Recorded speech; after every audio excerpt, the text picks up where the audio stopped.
Hello, and welcome back to Ame's Bookshelf.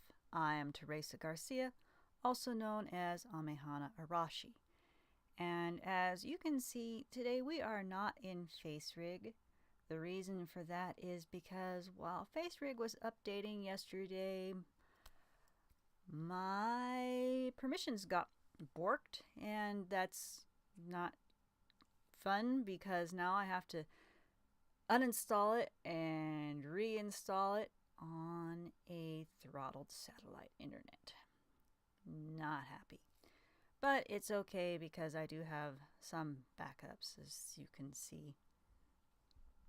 So today, the book that I am reviewing is Designs on Her by Shirley Patrick. This is not one for a teenager to read. This is more of a romance erotica, so 18 and up, please. It is an excellent book. I greatly enjoyed it. So I'm going to give it a 5-star rating. And there were a couple places I was particularly impressed. I don't normally read romance or erotica, and this one danced the line quite a bit on that and blurred it, which is nice because, you know, when you're in love with somebody, normally there is a bit of the sheet dance involved. Where was I going with this again? I have not had my coffee yet, can you tell? Anyway, I don't normally read these kinds of books, but it was, brought to my attention by a book club, so I said, okay, this sounds interesting. I will read it. We're starting off in this book with wildfires. Everyone in the rural and mountain areas dread them, whether, you live in the Los Angeles area where it's all dry and people build mysteriously close to arroyos, or up here in Northern California where you've got the high desert and it's still dry and we're not really sure whether or not we're in a drought still or not. Or you can go all the way over to Florida, up to Montana, pretty much anywhere that a fire can burn. People will watch and worry through the long, dry, hot summers. It is a thing that has affected my life personally. Several times I have not been as unlucky as, say, those who lived in Bernie during the fountain fire. But, I have had a wildfire about 9 or so miles from town as well. And during the fountain fire, when I lived over in Bieber, we had ashes and embers and things coming down on our rooftop from, an hour's drive away. So wildfire is a really big thing, and it was a very impressive thing to open up the book with. In our book, the heroine hermitess, which immediately ties me in with her and gets me sympathizing, the action opens up by her refusing to leave her home and jewelry workshop without the acetylene that her business hinges on, because she needs it to run her torch and her saws and anything else that requires that gas. There's a whole lot of research that this author did in order to make it believable and so that she could get into her character's head. So that really impressed me. So we open up with her refusing to leave without these, and if it had been left to be burned over because there was 5 A5s, I think it was said, quite a lot. At any rate, there would be a lot of burnt firefighters, burnt animals, much boomage, right? This incident is also where she and her friend meet with their love interests for the book. Now, there's more than one problem. There's more than just this big, huge forest fire going on.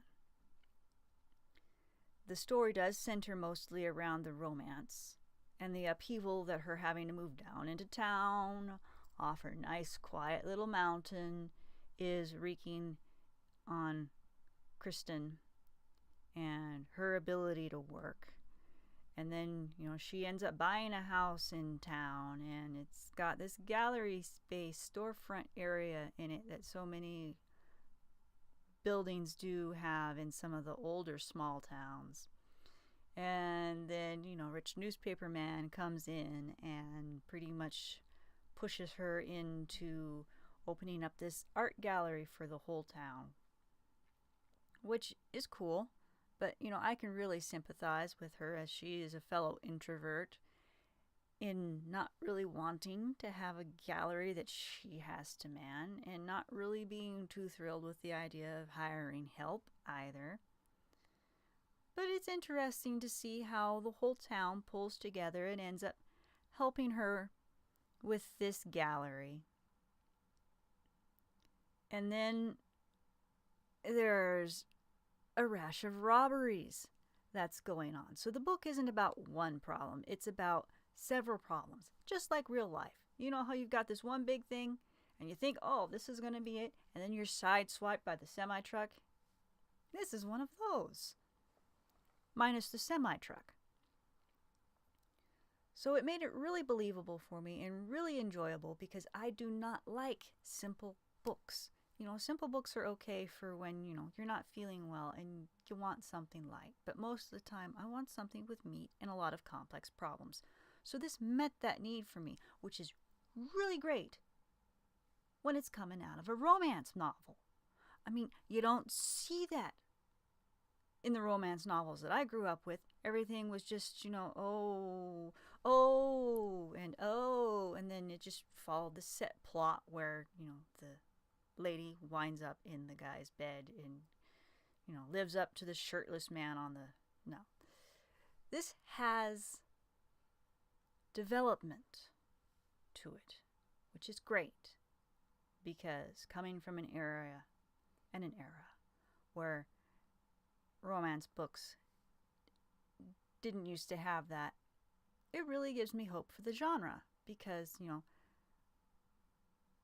I like stuff that lives and breathes and evolves, and this met it. And I'm raving now. Sorry. It's kind of hard to get me to do that with a romance, though. That's why when I write a romance, it's in the background. And it's mostly about what's going on, and then that's just a minor complication. So, and I've gone off track again, even if talk... I really need my coffee.